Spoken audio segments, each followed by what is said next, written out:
साथियों नमस्कार। बहुत अच्छे से होंगे और पढ़ाई भी आपकी बेटर चल रही होगी। आज हम आपसे एक छोटी सी चर्चा करते हैं। बहुत सारे लोग कहते हैं कि सीटें कम है परीक्षा में। बहुत सारे लोग कहते हैं कि सर इतने लोग एग्जाम देने आ रहे हैं। इस पर आज थोड़ी सी बात कर लेते हैं। देखिए, सबसे पहली बात तो मैं आपसे एक ये कहूंगा कि अगर मैं ऑन एन एवरेज लेकर के चलता हूं कि आपकी पीजीटी परीक्षा, चाहे वो चूंकि केंद्रीय विद्यालय नवोदय विद्यालय की होगी तो ऑल ओवर इंडिया से अधिकतर फॉर्म भरे जाएंगे, हर स्टेट से फॉर्म भरे जाएंगे, क्योंकि ये ऑल ओवर इंडिया लेवल का एग्जाम है। और अगर बात आती है कि एग्जामिनेशन बिहार का है, एग्जामिनेशन यूपी का है, एग्जामिनेशन उत्तराखंड का है, तो बिहार में कंडीशंस लगी हुई हैं। जैसे कि अगर मैं ये कहूं कि बिहार में आपकी ये कंडीशन लगी कि भाई बिहार एस्टेट क्वालिफाई होना चाहिए। उत्तराखंड में कंडीशन लगी हुई है कि भाई उत्तराखंड का निवासी होना चाहिए, या उत्तराखंड का सर्टिफिकेट उसके पास रहने का होना चाहिए, या फिर उत्तराखंड के किसी डिपार्टमेंट में ऑलरेडी पहले से जॉब कर रहा हो। तो बहुत सारी कंडीशंस हर किसी स्टेट में है। यूपी में भी ऐसी कोई कंडीशन अभी नहीं है। तो एक जो मन में आपके क्वेश्चन चलता है कि सर बहुत सारे लोग जो है वो पेपर देने आएंगे, हमारा कैसे हो पाएगा सिलेक्शन। तो इस पर हम आपको आज अहम बात बताते हैं। आप ये मानिए कि 100 में से जो सिलेक्शन लेने आने वाले स्टूडेंट हैं वो कितने हैं, ये जानना जरूरी है आज हमारे लिए। यानी कितने लोग सिलेक्शन के दायरे में आ रहे हैं और कितने लोग सेलेक्ट हो पाते हैं, इसका एक आंकड़ा आज हम लोग डिस्कशन करते हैं आपके साथ। तो वीडियो में पूरे साथ बने रहिए हमारे। हम आपको बताएंगे कि आखिरकार सिलेक्शन के दायरे में आप आ रहे हैं कि नहीं आ रहे हैं। नंबर 1, आपको यह जानकारी होनी चाहिए कि हर एमएससी फाइनल ईयर कंप्लीट किया हुआ स्टूडेंट, चाहे वो बीएड हो या ना हो, लेकिन यूपी पीजीटी का फॉर्म जरूर भरता है अगर वो टीचिंग लाइन में इंटरेस्टेड है तो। और अगर टीचिंग लाइन में इंटरेस्ट उसका नहीं है तो फिर वो फॉर्म नहीं भरेगा, बात ही खत्म होगी। तो मैं ये मानता हूं कि अगर 100 फॉर्म लोगों ने भरे हैं तो 100 में से 50% लोग ऐसे होंगे जो केवल ये चेक करने जाएंगे कि हम पढ़ा तो रहे ही हैं, तैयारी तो कर ही रहे हैं, एक बार परीक्षा देंगे, होगा तो ठीक है, नहीं होगा तो कोई बात नहीं। ऐसे लोग 50% होते हैं। तो आपकी इनसे तो फाइट ही नहीं है, फाइट आपकी इनसे हो भी नहीं सकती है, क्योंकि ये लोग तो केवल ये देखने गए थे कि भैया परीक्षा कैसी होगी, हमारा होगा तो ठीक, नहीं होगा तो नहीं ठीक। तो ये 50% में आपकी कोई फाइट नहीं है। अब आपके बचे 50%। 50% में लगभग और लगभग 30% स्टूडेंट वो होता है जो तैयारी को सीरियसली नहीं लेता है। यानी तैयारी हो भी रही है, तैयारी नहीं भी हो रही है, पूछता है कोई तो भाई पढ़ा रहे हैं, टीचिंग एग्जाम भी दे रहे हैं, कहीं हो जाएगा तो ठीक है। ये 30% का स्लॉट है। बहुत सारे स्टूडेंट हमें मिलते हैं, बहुत सारे स्टूडेंट क्या टीचर्स मिलते हैं, बोले भाई क्या कर रहे हैं, बोले प्राइवेट इंस्टीट्यूशन में पढ़ा रहे हैं।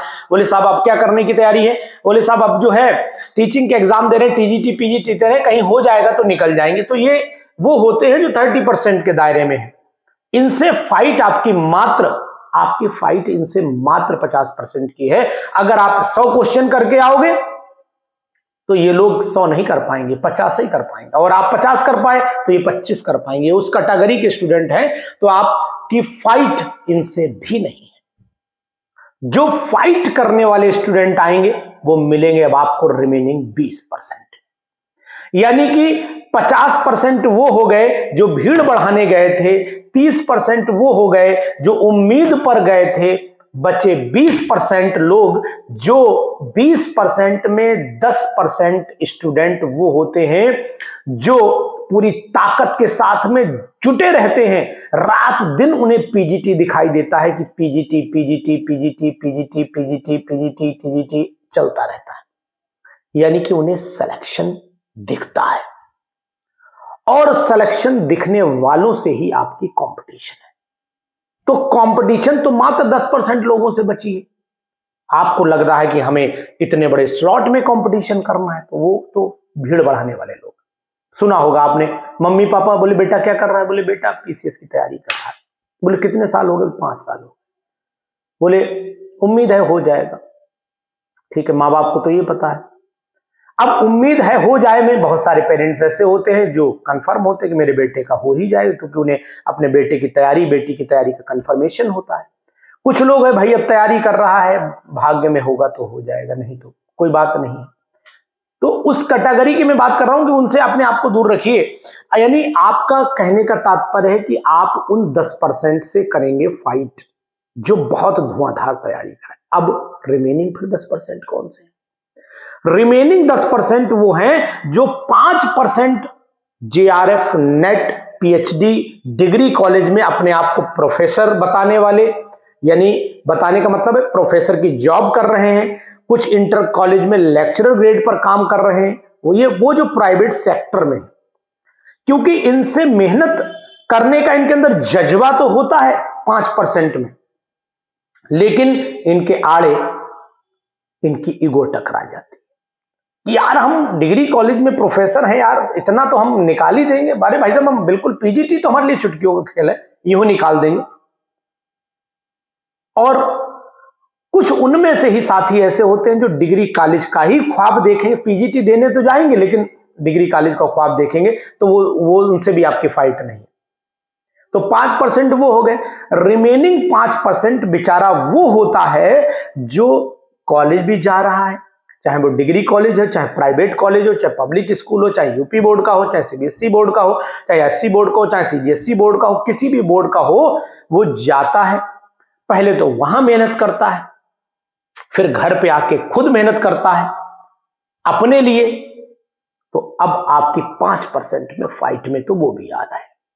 तो साथियों, आपकी लड़ाई केवल और केवल 15% है। 5 तो वो जो मेहनत दूसरों के साथ भी कर रहे हैं और अपने लिए भी कर रहे हैं, और 10 वो जो वास्तव में पीजीटी की मेहनत कर रहे हैं।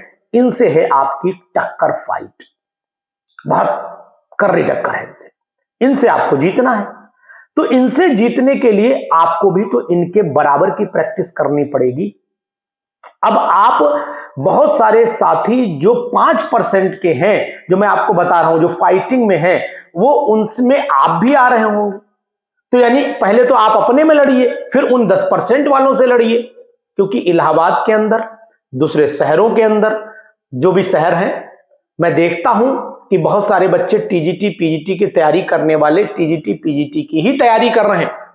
वो तैयारी ही कर रहे हैं, इसलिए मैं 10% गिन रहा हूं उन्हें।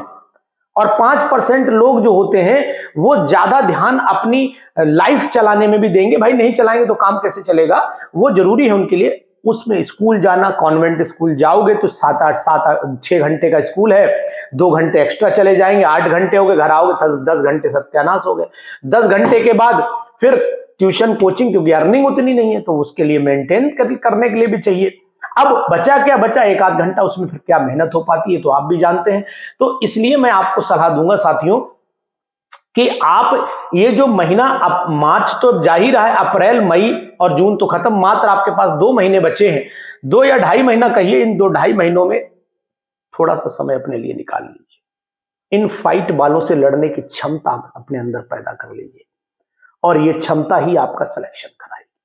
क्योंकि जिंदगी में अगर साथ देगी तो आपकी मेहनत आपका साथ देगी, आपका ज्ञान आपका साथ देगा, ना परिवार साथ देगा और ना ही यार दोस्त साथ देंगे। अगर साथ देगी तो आपकी ये नॉलेज आपको साथ देगी। समस्या आपके साथ ये नहीं है, समस्या आपके साथ ये है कि बहुत सारी पारिवारिक परिस्थितियों के चलते आप तैयारी नहीं कर पा रहे हैं। बहुत सारी पारिवारिक स्थितियां आपको गवाही नहीं करती कि इस बात की तैयारी कर लीजिए। आप फाइट करने का अपने अंदर जज्बा तो पैदा करते हैं, लेकिन वो जज्बा आपको आगे बढ़ने से कोशिश तो करवाता है लेकिन करने नहीं देता है, क्योंकि पीछे आपको कुछ और बैक दिखाई, आपको फैमिली दिखाई देने लगती। तो इन चीजों से थोड़ा सा फाइट करने की कोशिश करिए, अपने आप से लड़ने की कोशिश करिए साथियों। और दूसरी चीज आपको मैं बताऊंगा कि इस समय कुछ स्टूडेंट हमारे ऐसे भी हैं जो क्वेश्चन टेस्ट देने से घबराते हैं। अरे जो घर में युद्ध नहीं लड़ सकता है वो बॉर्डर पे कभी नहीं लड़ पाएगा। कितने भी ताकतवर हो जाओ, जब तक अपने अड़ोसी पड़ोसी छोटे छोटे लोगों से लड़ना नहीं सीखोगे, लड़ने का मतलब है फाइट करना नहीं सीखोगे, ये स्ट्रगल ऑफ लाइफ नहीं कर पाओगे, तो ये इंडिया लेवल और स्टेट लेवल की लड़ाई कैसे लड़ पाओगे। तो मैं तो आपसे कहता हूं कि जितने भी टेस्ट आप सीरीज देते हैं, इन टेस्ट सीरीज को जरूर अटेम्प्ट करिए, इन टेस्ट को जरूर दीजिए, क्लासेस में क्वेश्चंस का आंसर देने की कोशिश करिए, आंसर बिना देखे देने की कोशिश करिए, और बिना किताबों के पढ़ने और पढ़ाने के तरीके पर भी ध्यान दीजिए, क्योंकि वही चीज है जो ये याद दिलाएगी कि आपके दिमाग में चीजें कितनी देर तक रुक पा रही। किताब आपके सामने रखी हो, आप पूरा लेक्चर दे दीजिए, ठीक है, लेकिन वही लेक्चर बिना किताब के देना पड़ जाए तो फिर आपको आभास होना बंद हो जाएगा। तो मैं कहूंगा दोस्तों कि आप अपनी तैयारी को उस तरीके से अंजाम दीजिए कि हमें फाइट 15% में करना है, और उन 15% में हमें अपनी परिस्थितियों से भी लड़ना है, हमें एग्जाम से भी लड़ना है, और हमें इस समाज से भी लड़ना है। उन 15% में की लड़ाई आपके सामने होगी। तो दोस्तों मैं तो यही कहूंगा कि भीड़ बहुत नहीं है, लगती ज्यादा है। क्यों? क्योंकि आपका नजरिया कुछ और है, मेरा नजरिया कुछ और है। हमें जीत तो केवल अपने लिए एक सीट के लिए चाहिए, दूसरों की सीट की हम परवाह क्यों करें। हमें तो फाइट जब करना है तो हमें सामने वाला पक्ष दुश्मन दिखना चाहिए, तब हम फाइट करेंगे। यानी परीक्षार्थी कोई भी हो, हमें कॉम्पिटिटर दिखना चाहिए। दुश्मन का मतलब कॉम्पिटिटर से है, स्पर्धा होनी चाहिए, जलन नहीं होनी चाहिए। एक कैंडिडेट अगर आगे निकल रहा है तो उस कैंडिडेट से हम आगे निकले, वो भी अपनी क्षमताओं से, ना कि बीच में टांग लड़ाकर। तो फिर पीजीटी की इस तैयारी के महायज्ञ में आप अपनी आहुति खुलकर दीजिए, पूरी ताकत के साथ में दीजिए। ये समय आपके साथ में अप्रैल और मई का ऐसा है जहां आप समय दे पाएंगे, अन्यथा फिर एक जो दलदल है ना, इस दलदल से निकल नहीं पाएंगे आप। क्योंकि इस समय आपके मन में रात में ये नहीं आ रहा होगा कि पीजीटी की तैयारी कैसे करें, ये मन में आ रहा होगा कि कल यार बैच में बच्चे 10 कैसे पहुंच पाएंगे। उनके यहां बच्चे ज्यादा जा रहे हैं, उनके यहां से 5 यार, हमारे यहां तो 5 ही आ रहे हैं, उनके पड़ोस वाली कोचिंग पे यार 25 जा रहे हैं। ये दिमाग में जब चीजें चलेंगी तो भाई साहब फिर पीजीटी की तैयारी नहीं हो पाएगी, फिर आप कोचिंग की तैयारी करेंगे। और इस कोचिंग की तैयारी आपको बड़ा अच्छी लगती है, हमें भी अच्छी लगती है, अर्निंग भी बहुत ज्यादा होती है, लेकिन मन को संतुष्टि नहीं मिल पाती। रात में सोच के गणित जरूर लगाते होगे कि यार 3 दिन हो गए उस बच्चे ने फीस नहीं दी, पता नहीं कल आएगा कि नहीं आएगा। यार 8 दिन हो गए उस बच्ची ने फीस नहीं दी है, पापा तो कह रहे हैं देंगे, और पता नहीं ऐसा ना हो 15 दिन पढ़ के चला जाए। तो साथियों, इन सब चीजों से अगर निजात पानी है आपको, तो या तो कोचिंग का बड़ा हब तैयार कर दीजिए जहां सोचने की कोई समस्या ही ना पैदा होने पाए। 25 नौकर चले, 50 टीचर आपके यहां पढ़ा रहे हो, आप आलीशान आराम से बैठिए, कोई टेंशन नहीं। या तो ऐसा तैयार कर दो, और या फिर तैयारी कर लो अपनी पीजीटी एग्जामिनेशन की, क्योंकि नहीं तो एक समय के बाद मात्र और मात्र सोचना ही रह जाएगा, बाकी कुछ नहीं बचेगा। क्योंकि उम्र चली जाएगी, पैशन चला जाएगा, शरीर की कैपेसिटी चली जाएगी, बचेगी तो सिर्फ एक ही चीज, काश हमने भी तैयारी कर ली होती। तो साथियों, फिर मिलेंगे आपको एक ऐसी ही वीडियो में। आपको जरूर प्रमोट करते रहेंगे, मोटिवेट करते रहेंगे। हमारे साथ जुड़े रहिए एरोमा केमिस्ट्री क्लासेस के इस प्लेटफॉर्म पर, और दोनों चैनल हमारे सब्सक्राइब करिए जिसका नाम है केमिस्ट्री का मास्टर, और साथ ही साथ aroma chemistry classes. Golden colour का लोगो एरोमा केमिस्ट्री क्लासेस का है, और ब्लू कलर का जो बुक का लोगो है वो आपका केमिस्ट्री का मास्टर चैनल का है। तो पीजीटी बनना है, मेहनत करिए, आगे बढ़िए, जीत आपकी निश्चित है, क्योंकि इस बार हम आपको एज ए लेक्चरर पीजीटी देखना चाहते हैं। Thank you.